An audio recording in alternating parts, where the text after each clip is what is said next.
the mirror of chains. What if I told you the person holding you back, breaking you, and stopping you is the one staring back at you in the mirror? You've blamed rivals, critics, even fate itself. But the harsh truth is this: your greatest enemy isn't out there. It's inside. It's the weaker version of yourself, the one that hesitates, doubts, and clings to comfort while your future rots in the shadows. That version is a traitor that doesn't fight you with swords, but with whispers. It whispers excuses. Wait for the right time. You're not ready. Don't risk it. And each time you obey, you hand away your throne. Machiavelli would call this what it is: treason. Because the first betrayal is always self-betrayal. The chains you forge yourself. Think carefully. How many opportunities have you lost because you talked yourself out of action? How many chances died not because others blocked you, but because you never moved? These are not mistakes. They are chains. Chains you forged with hesitation, with excuses, with fear. Every time you stayed silent when you should have spoken, another chain. Every time you waited for permission instead of seizing it, another chain. Every time you chose safety over ambition, another chain. You are not trapped by others. You are trapped by yourself. Machiavelli warned that fortune favors the bold, not the hesitant. Yet most live like prisoners, holding the keys to their own cells, but refusing to unlock the door. History's ruthless proof. Julius Caesar faced enemies more powerful than himself. Senators mocked him, nobles tried to block him, rivals schemed to erase him.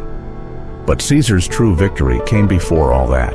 It came when he silenced his weaker self, when he refused the voice of hesitation. He could have stayed in the comfort of Rome, playing politics like every other noble. Instead, he crossed into Gaul, into danger, into destiny. That decision, to disobey his own fear, changed history. Now compare him with the countless forgotten men of his age. Men who waited, who hesitated, who obeyed their excuses. Their names are dust. This is the brutal truth. History remembers the ruthless, not the hesitant. The illusion of permission. You've been taught to wait for permission. Permission from society, from parents, from bosses, from friends. Permission to act, to rise, to claim what you already know is yours.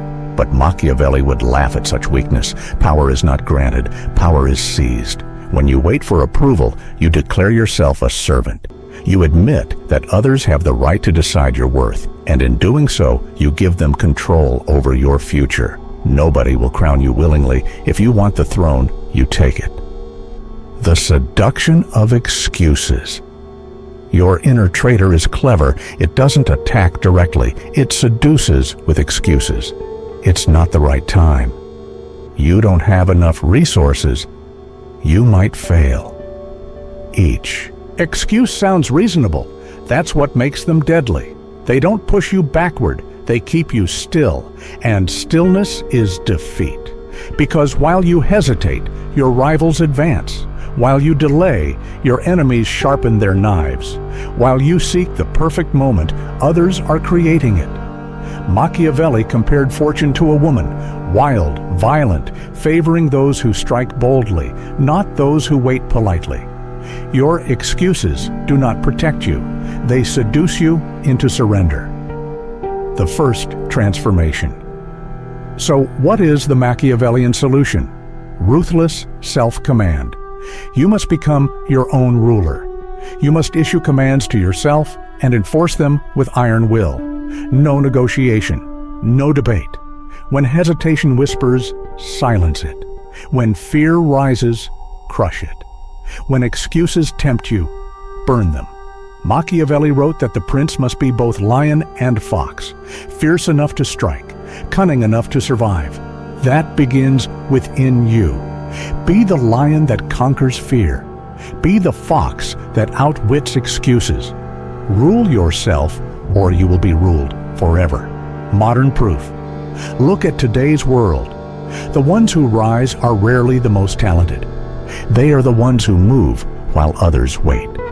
Think of entrepreneurs who started with nothing. They didn't wait for investors, approval, or guarantees. They acted, adapted, and forced the world to bend to them. Now think of the countless talented people you know who remain invisible. They have potential, but no discipline. They have dreams, but no execution. They live in chains they forge themselves. The difference isn't fate.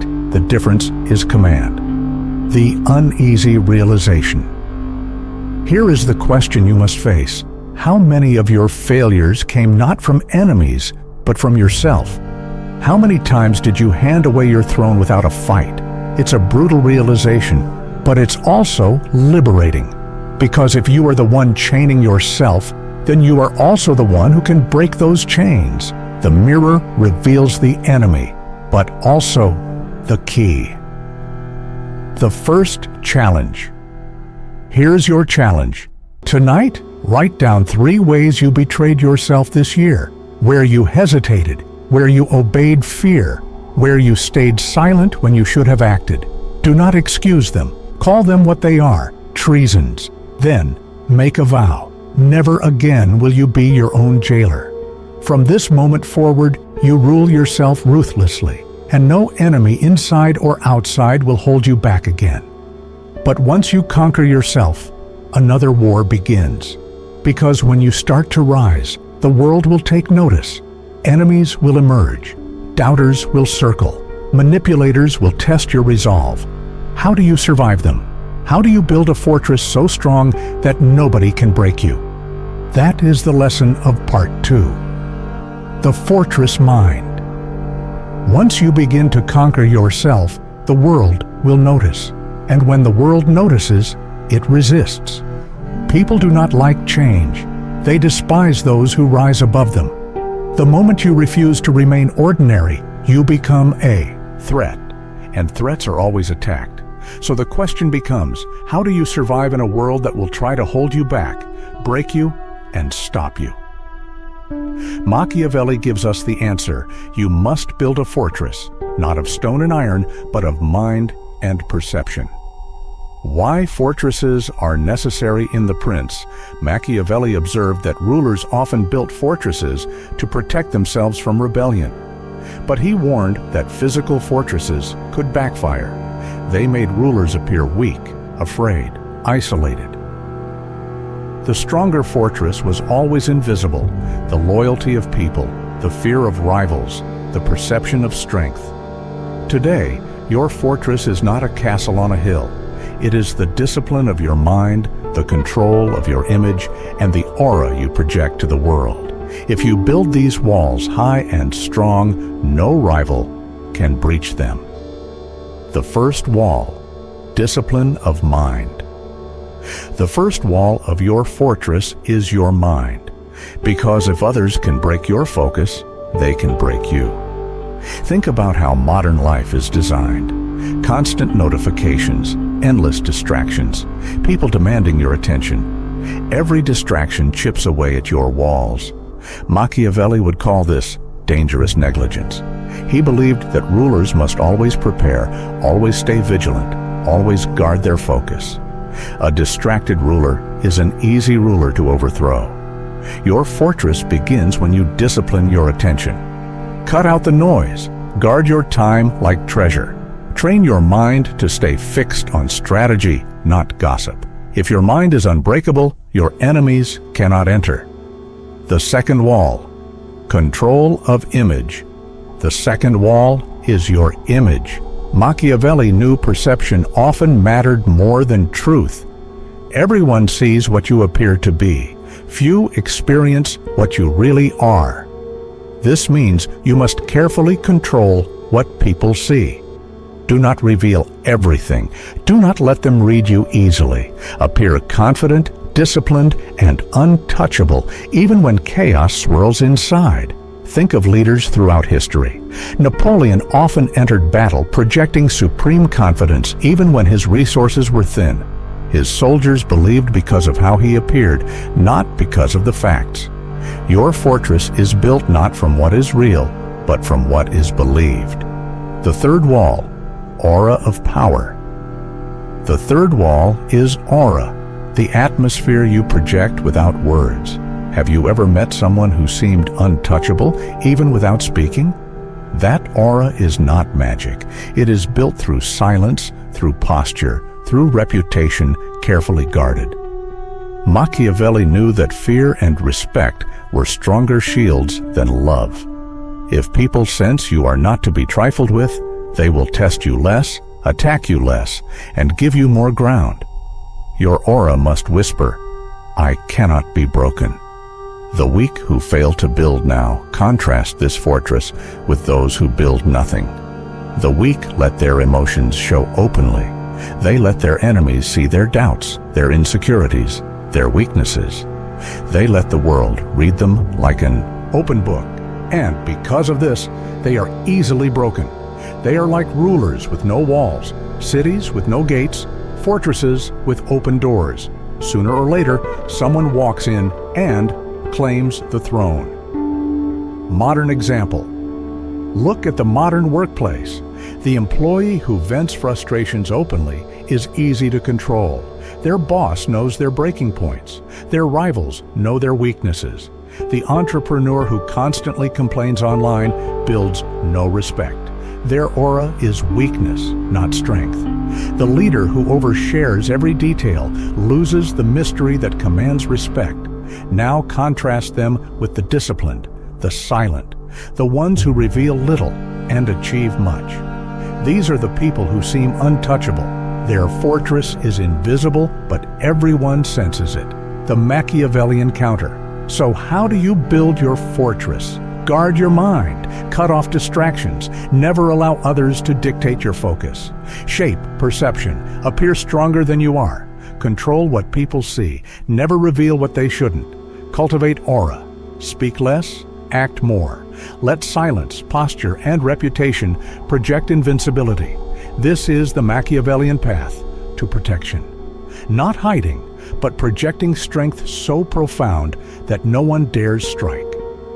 The uneasy realization. Here is the harsh truth. If you feel constantly attacked, disrespected, or doubted, it is because your fortress is weak.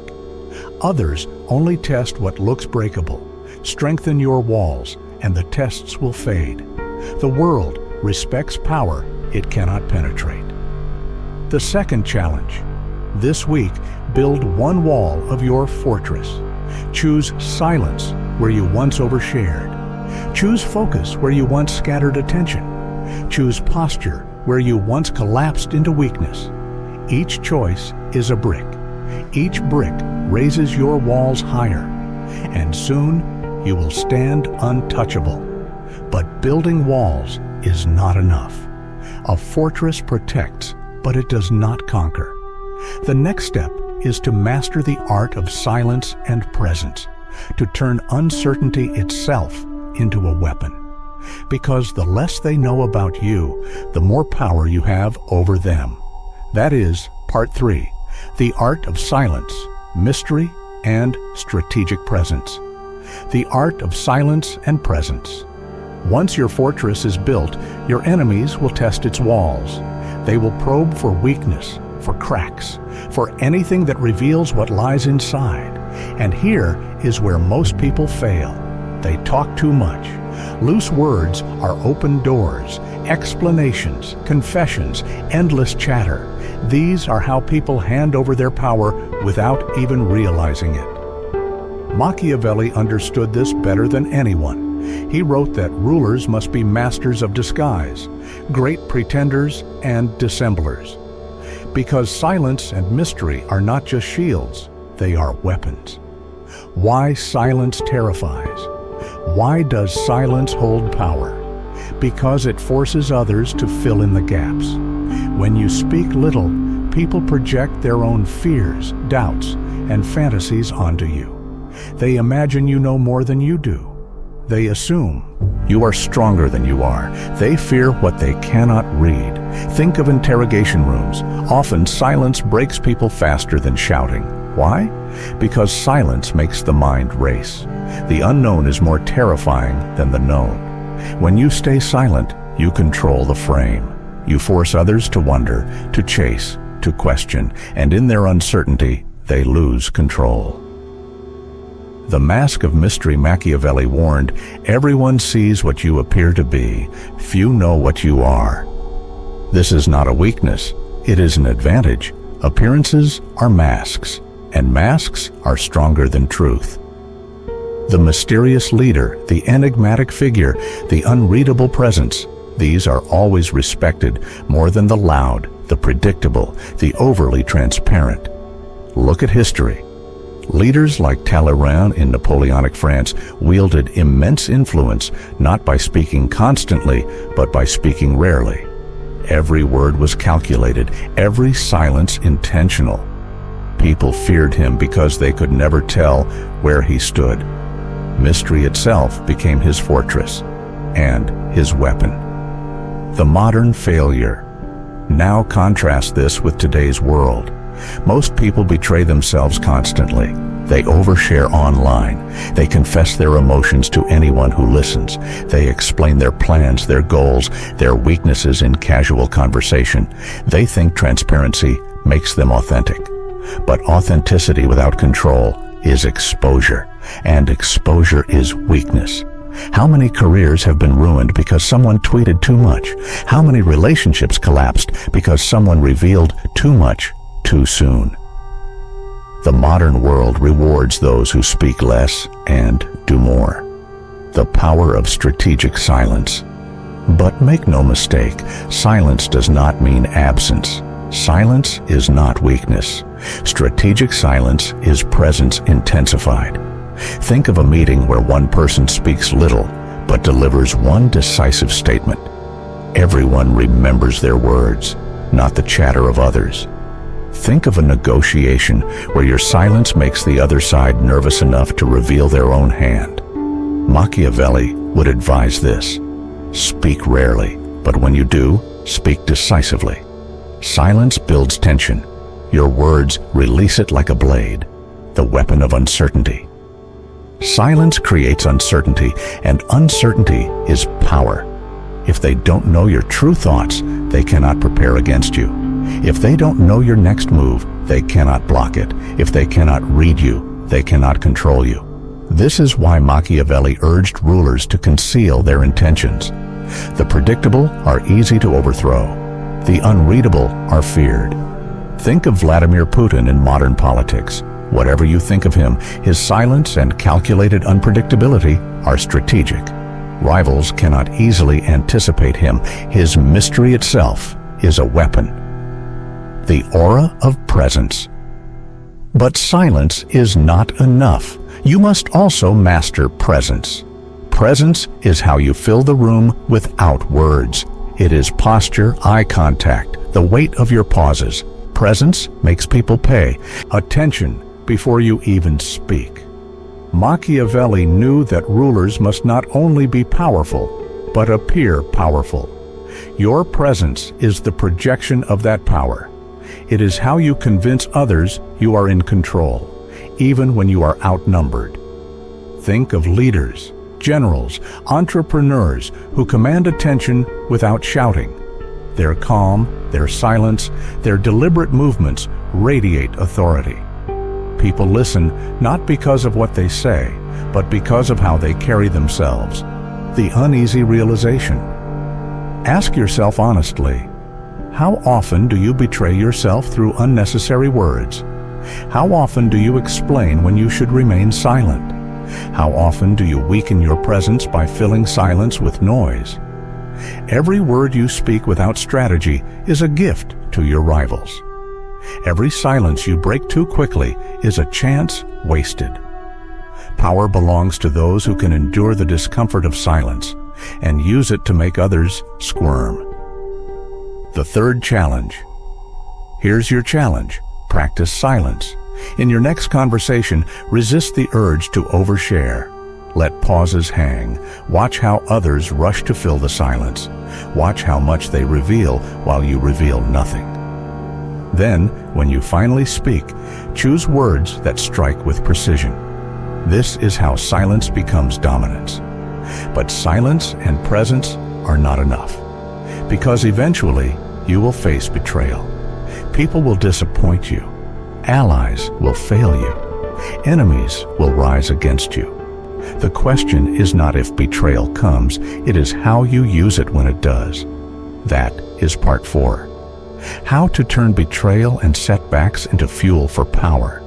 Betrayal as fuel, silence, and presence can shield you, but even the strongest fortress will one day be tested. Betrayal is inevitable. Allies will fail you. Friends will turn. Enemies will rise. Most people collapse when this happens. They see betrayal as proof that the world is against them. They grow bitter, broken, paralyzed. But Machiavelli would remind us, betrayal is not the end of power, it is the raw material of it. The difference between the broken and the unbreakable is simple. The broken see betrayal as destruction. The unbreakable see it as fuel, the inevitability of betrayal. Machiavelli observed in the discourses that men are ungrateful, fickle, liars, and deceivers, loyal only when it serves them. He did not say this to make you despair. He said it to prepare you. If you expect loyalty to last forever, you will be disappointed. If you expect gratitude to repay effort, you will be betrayed. But if you expect betrayal as part of the game, you will never be surprised. You will be ready. The betrayal that made a prince. Look at Cesare Borgia, Machiavelli's model of power. Cesare was betrayed countless times, by allies, by mercenaries, even by his own family's shifting fortunes. Yet each betrayal taught him to rule more ruthlessly, to rely less on others, to consolidate power in his own hands. Borgia turned every betrayal into an education. He executed traitors, publicly spreading fear. He replaced unreliable allies with loyalists bound by fear and profit. His betrayals did not weaken him, they sharpened him. Machiavelli admired this because it proved a truth. Betrayal does not destroy rulers. Their response to it does. Modern example. Think of modern business leaders. The partner who steals an idea. The colleague who undermines you for promotion. The investor who pulls out at the worst moment. Many collapse at these moments, consumed by anger or despair. But the successful turn betrayal into transformation. The stolen idea becomes fuel to innovate something greater. The undermining colleague becomes proof of the need for vigilance.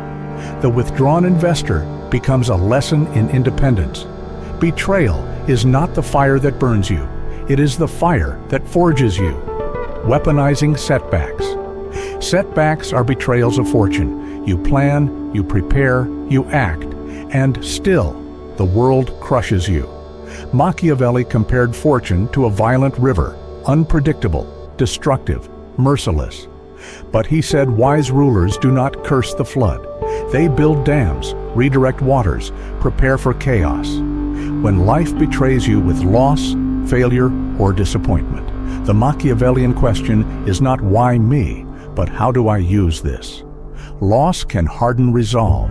Failure can expose flaws to be fixed. Disappointment can kill illusions, making room for ruthless clarity. The weak curse the river, the strong redirect it. The psychology of betrayal is not just strategic, it is psychological. It cuts deep because it exposes our need for trust. But here lies the dark lesson. Dependence is weakness. Machiavelli wrote that rulers must avoid relying on mercenaries or allies who could abandon them. True power is independence, the ability to survive even when others desert you. When betrayal wounds you, remember, the pain is not proof of your weakness. The pain is proof of your dependence, and dependence must be destroyed if you are to become unbreakable. The transformation of betrayal. So how do you transform betrayal into power? Expect it. Never be surprised by disloyalty.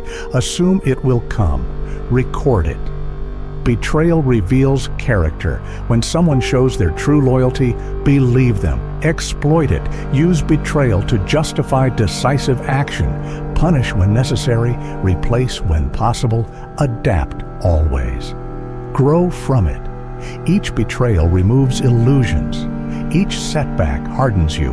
Machiavelli would tell you, betrayal is not an accident. It is a test.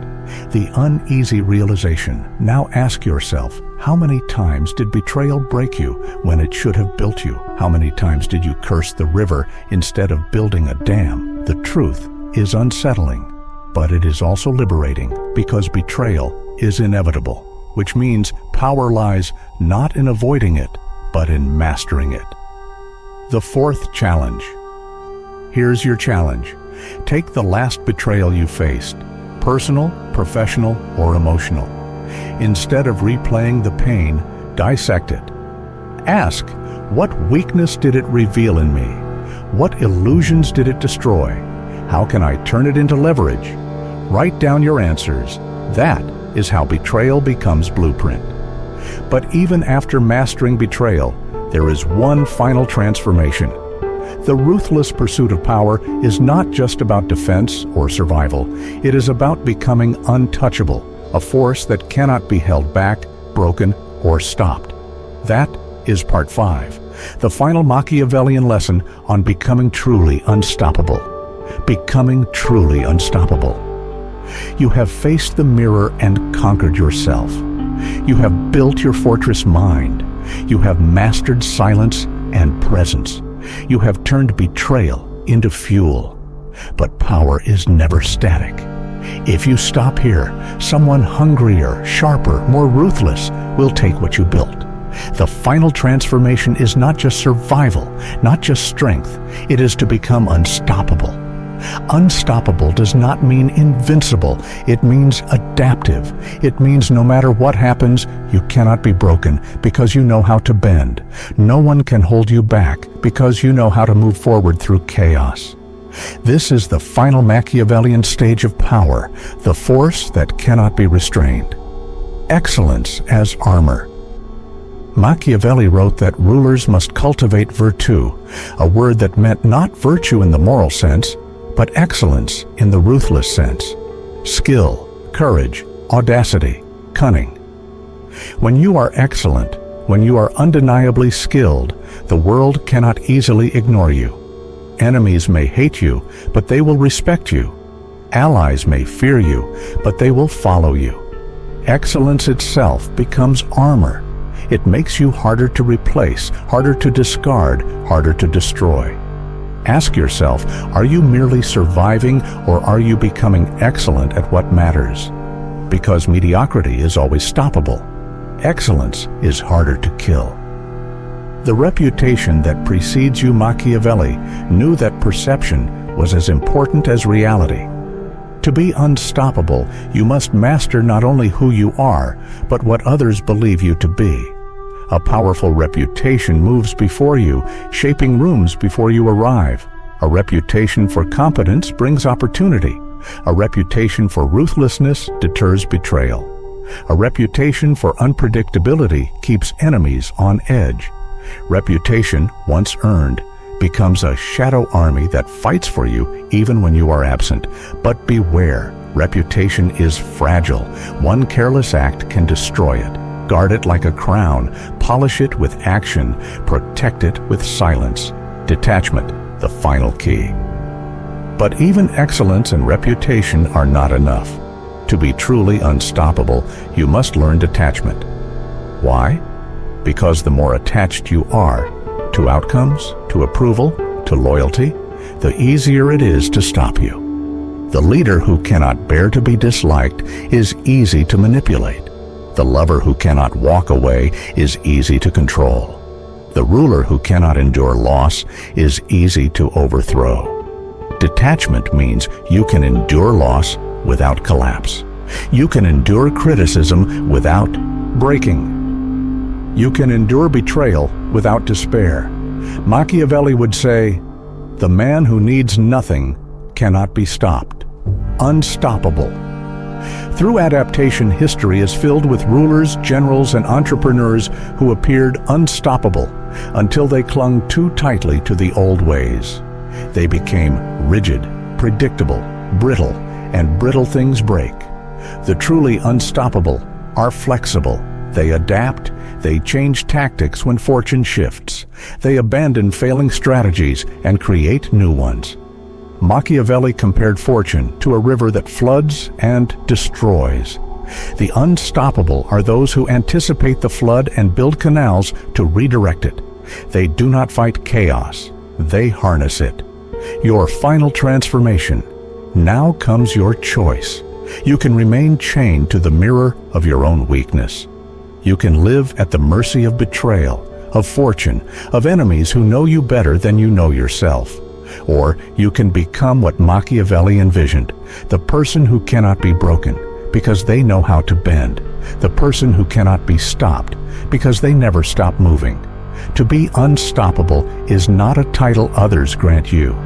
It is a transformation you earn. It is the ruthless discipline to conquer yourself, master perception, turn betrayal into power, and detach from what makes others weak. This is how rulers rise. This is how empires are built. This is how individuals become legends. The uneasy realization. But here is the truth that should unsettle you. Most people will never take this path. They will choose comfort. They will cling to illusions. They will fear betrayal, talk too much, and depend on approval. They will be stoppable. They will break. The question is, will you? The final challenge. Here's your challenge. Write down the 3 chains you know are holding you back right now. They may be fear, dependence, distraction, weakness.